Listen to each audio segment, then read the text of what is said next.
Yes बेटा, हम previous lesson में प्लांट सेल के बारे में डिस्कस कर चुके हैं।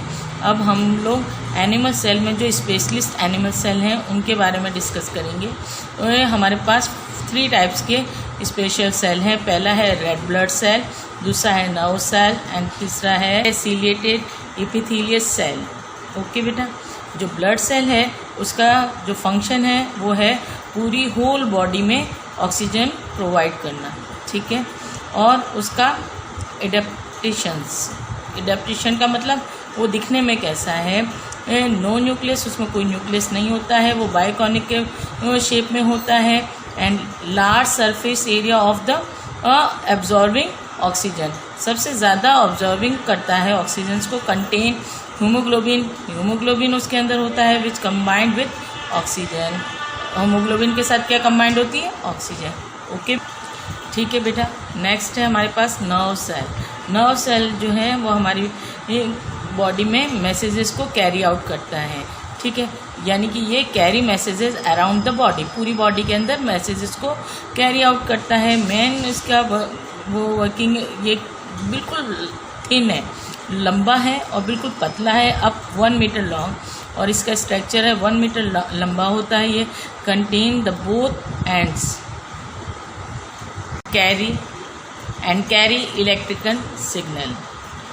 नेक्स्ट, यस बेटा, एपिथेलियस सेल्स, ये हमारी बॉडी के इस वाली स्किन में होते हैं। ये जो हमारी स्किन का पहला जो कर्व दिख रहा है, आपको दिख रहा है बेटा, इस कर्व के अंदर जो बारीक बारीक हेयर्स होते हैं, जिस तरीके से बॉडी में बेटा अपर लेयर में आपके पास क्या क्या नज़र आता है, आपको टाइनी हेयर्स नज़र आते हैं, बिल्कुल वही चीज़ एक्सप्लेन की गई है कि जो हमारे पास एपिथेलियस सेल्स होते हैं वो किस टाइप के होते हैं, टाइनी हेयर्स होते हैं, कॉल्ड सीलिया। उनको क्या कहा जाता है, सीलिया कहा जाता है। All along the upper surface sweep dust and microbes along in the area waves, air waves के अंदर जितने भी डस्ट वगैरह होती है वो हमारी बॉडी के फर्स्ट लेयर में ही वो स्टॉप हो जाती है, हमारी बॉडी के अंदर नहीं जाने देते। इसी तरीके से नोज़ एंड विंड पाइप में भी इस टाइप की सेल्स होते हैं जो हमारी जैसे हम सांस लेते हैं बेटा, तो हमारे एयर के साथ जितना भी डस्ट होता है वो हमारी सांस की पहले ही टर्निंग में रोक दिए जाते हैं, तो हमारे और बाद में जो हमारे विंड पाइप में जो जाता है सांस या एयर, तो वो क्लीन होती है। ओके बेटा, ये यही वर्किंग करता है। नेक्स्ट हमारे पास है unicellular and multicellular organism. Simple language में ना बेटा हम यूनिसेलुलर को वो कहेंगे जिसमें सिर्फ एक सेल में वो एनिमल कंप्लीट हो जाए तो वो यूनिसेलुलर कहलाएगा, और मल्टीसेलुलर जिसमें बहुत सारे सेल इकट्ठा होंगे वो मल्टीसेलुलर होगा। ओके बेटा, यूनिसेलुलर में है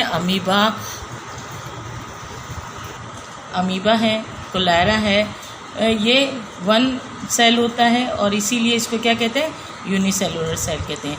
मल्टीसेलुलर सेल के अंदर हमारे पास ह्यूमन बॉडीज़ आ जाती हैं बेटा, प्लांट्स आ जाते हैं, ये सब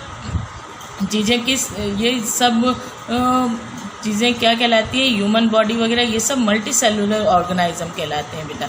और हमारी मल्टीसेलुलर ऑर्गेनिज्म में बहुत सी हम लोग फ्रंटली देख सकते हैं, उसे माइक्रोब्स की ज़रूरत नहीं होती, ठीक है बेटा। यस बेटा, ह्यूमन बॉडी के अंदर कुछ सेल इतने छोटे होते हैं जिनको माइक्रोस्कोप से देखा जाता है, वो नेकेड आइज से नहीं देख सकते हैं। तो उनमें सबसे यानी कि मेन है रेड सेल है। रेड सेल का साइज़ है 0.007 mm। एक्स सेल बेटा ह्यूमन बॉडी का लार्जेस्ट सेल है और उसका साइज़ है 0.2 mm, ठीक है। नेक्स्ट सबसे स्मॉल सेल जो है वो हमारा ब्रेन सेल है और उसका जो साइज़ है वो है 0.005 mm। ओके।